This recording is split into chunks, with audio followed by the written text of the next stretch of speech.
हाय, मैं रमन आपका वेलकम करती हूँ आपके अपने चैनल नॉलेज मार्केट में। तो आज हम बात करने वाले हैं यूके की गुड न्यूज़ के बारे में। आप स्टूडेंट वीज़ा पर आ रहे हो या फिर आप वर्क वीज़ा पर आ रहे हो, इन दोनों के लिए एक अच्छी वहाँ पे बहुत बड़ी गुड न्यूज़ है। तो जिन्होंने मेरे चैनल को अभी तक सब्सक्राइब नहीं किया वो जल्दी से कर दीजिए, और अगर वीडियो अच्छी और इन्फॉर्मेटिव लगती हो तो उसे लाइक शेयर कमेंट भी ज़रूर करिएगा। तो चलिए वीडियो स्टार्ट करते हैं। तो यूके में एक और टेस्ट का नाम है जो कि है सेल्ट, वो अप्रूव कर दिया गया है। पहले जैसे आइल्स होता था ना, आइल्स भी आपकी इंग्लिश को इम्प्रूव करता है टेस्ट भी, तो वैसे एक सेल्ट आया है जो कि ये भी आपकी इंग्लिश को इम्प्रूव करने के लिए एक टेस्ट बनाया गया है। ये उन लोगों के लिए जो वर्क वीज़ा पर आते हैं या स्टूडेंट वीज़ा पर आते हैं, इन तीसरे किसी के लिए नहीं है, इन दोनों के लिए। अगर आप वर्क वीज़ा पर आ रहे हो जनवरी में या फिर आप स्टूडेंट वीज़ा पर जाना चाह रहे हो जनवरी में, तो आपको ये वाला टेस्ट क्लियर करना पड़ेगा। ये अप्रूव्ड हो चुका है।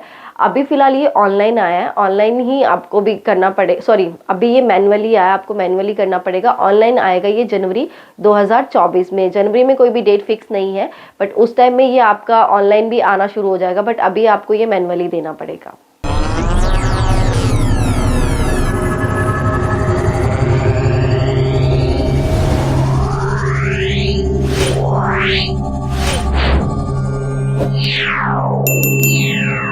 तो बात करें सेल्ट की फुल फॉर्म की, तो सेल्ट की फुल फॉर्म है सिक्योर इंग्लिश लैंग्वेज टेस्ट। जैसे कि मैंने बताया, ये भी आपकी इंग्लिश को ही प्रूव करता है। ये उन दोनों लोगों को देना पड़ेगा जो स्टूडेंट वीज़ा पर आ रहे हैं या फिर वर्क वीज़ा के लिए आ रहे हैं। इनके दो फॉर्म होते हैं। अगर आप स्टूडेंट वीज़ा पर आ रहे हो तो अकेडमिक में आपको जाना पड़ेगा, और अगर आप वर्क वीज़ा पर आ रहे हो तो जर्नल कैटेगरी में आपको जाना पड़ेगा। इन दोनों में मतलब कौन से आप वीज़ा अप्लाई करो। अगर आप स्टूडेंट करते हो तो आपको अकेडमिक में जाना पड़ेगा, अगर आप वर्क वीज़ा के लिए अप्लाई करके आते हो तो आपको जनरल कैटेगरी में आके इस फॉर्म को मतलब भरना पड़ेगा। तो आइल्स और सेल्ट दोनों के जो टेस्ट है ना वो सेम ही होते हैं। जैसे रिटर्न में देखेंगे तो लिसनिंग होता है, राइटिंग होता है, रीडिंग होता है, ठीक है। वहीं अगर स्पीकिंग में देखेंगे तो स्पोकन होता है, इंग्लिश बोलने का आपका तरीका देखा जाता है, किस तरीके से आप बोल रहे हैं, कितनी अच्छे से आप इंग्लिश में बात कर पा रहे हैं, ये होता है। तो ये दोनों के सेम है, बस डिफरेंस दोनों में ये है कि अगर आप आइल्स में देते हो ना तो आपको ये राइटिंग राइटिंग आपका लिसनिंग जो होता है, रीडिंग होता है, आपका स्पोकन होता है, ये आपको एक ही दिन में एक ही टाइम पे देने पड़ते हैं ना। लेकिन अगर आप सेल्ट में जाते हैं, जिसे कि सिक्योर इंग्लिश लैंग्वेज टेस्ट बोला जाता है, तो इसमें आपको कैसे देना है ना, इसमें आपको एक ही दिन में एक ही टाइम में नहीं देना है। इसको चाहे तो आप आपकी अपने अकॉर्डिंग चलते हैं, मतलब आपकी अपनी मर्जी है। आप चाहे तो इसे उसी टाइम ये चारों टेस्ट क्लियर कर सकते हैं।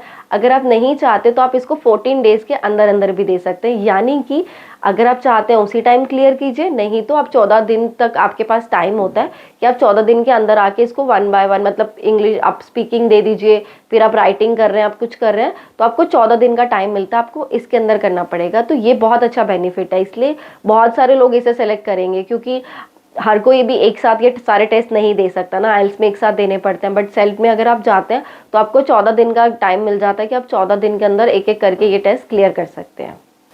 ओवरऑल उसमें यही है कि आपकी इंग्लिश बहुत अच्छी होनी चाहिए, क्योंकि इंग्लिश अच्छी होगी तो सेल्ट क्या, आइल्स क्या, पीटीसी क्या, मतलब जो उनसे जितने पीटी के जो भी आपके एग्ज़ाम होते हैं ना आप दे सकते हैं। वैसे भी आप फॉरेन कंट्री में पढ़ने जा रहे हो, काम करने जा रहे हो, तो इंग्लिश तो आपको ज़रूरी अच्छी होनी ही चाहिए, है ना।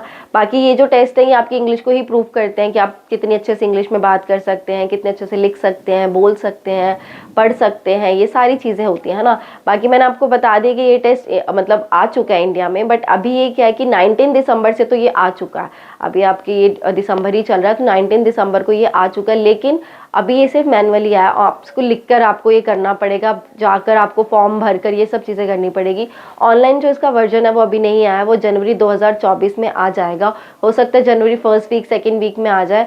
मतलब ये है कि जो भी बंदा जनवरी में जाना चाहता है, चाहे वो स्टूडेंट्स हो चाहे वो वर्क वीज़ा पर जाना चाहते हो, तो अगर वो 2024 में जा रहे हैं जनवरी के बाद, तो वो लोग सेल्ट का ही टेस्ट का यूज़ करें, क्योंकि ये टेस्ट मतलब आइल्स के मुकाबले बहुत इजी भी है, और आपको 14 दिन का टाइम मिलता है। आप 14 दिन में एक एक करके टेस्ट दे सकते हो, आपको एक ही साथ इतना प्रेशर झेलने की भी ज़रूरत नहीं है, तो इसीलिए ये ईजी है। और मतलब ऑनलाइन भी दे सकते हैं बाद में, आपको जैसे भी ठीक लगे आप दोनों में, मतलब फिर भी बहुत सारे लोग अगर आइल्स भी चूज़ करते हैं, क्योंकि आइल्स इतना पुराना टेस्ट चलता आ रहा है, आइल्स भी कर सकते हैं, बट जिनको ज़्यादा ईजी वे में जाना है तो वो इसको सेलेक्ट कर सकते हैं।